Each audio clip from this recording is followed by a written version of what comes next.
नमस्कार. मी पुष्पा गांगर्डे. आई तुमची संवादाची सोबती या यूट्यूब चॅनलमध्ये तुमचं सहर्ष स्वागत करत आहे.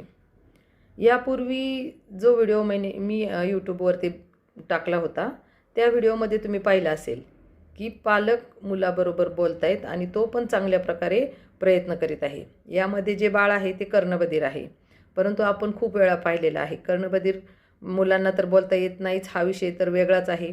परंतु मी हे क्लास बरेच वर्षापासून घेत आहे.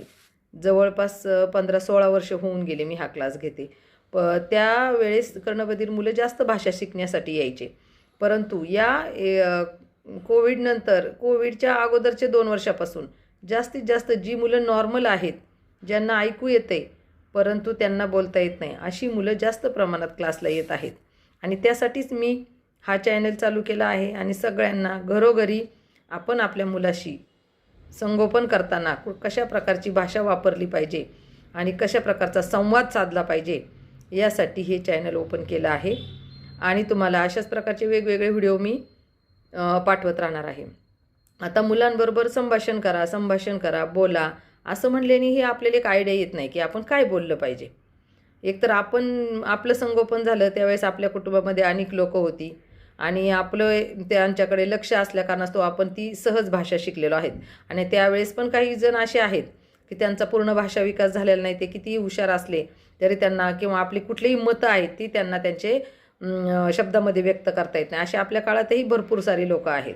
यामध्ये आपण असं पाहिलेलं आहे, खूप हुशार असून अभ्यास करून एखादा अधिकारी होणं आणि नुसती भाषा विकास झालेला असताना एखादी उच्च पदाधिकारी होऊन तेच अधिकारी उद्या ते ह्या पदाधिकाऱ्याच्या अंडर काम करताना आपल्याला दिसतात. ते कशामुळं होतं? फक्त भाषा विकासामुळं. आणि भाषा विकासामुळंच आपण एक मनुष्य आहेत हे आपल्याला वेगळं, आपलं इतर प्राण्यांपेक्षा वेगळं पण आहे की आपण बोलू शकतो.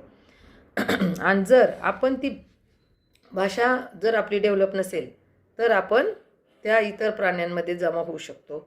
आणि आत्ताच्या वातावरणामध्ये मुलं जास्तीत जास्त स्वमग्न व्हायला लागलेली आहेत आणि स्वतः मनाला खेळणं, मनाला वाटेल ते करणं आणि त्या मुलांच्या कृतीवरून आईवडिलांनी समजून घेणं.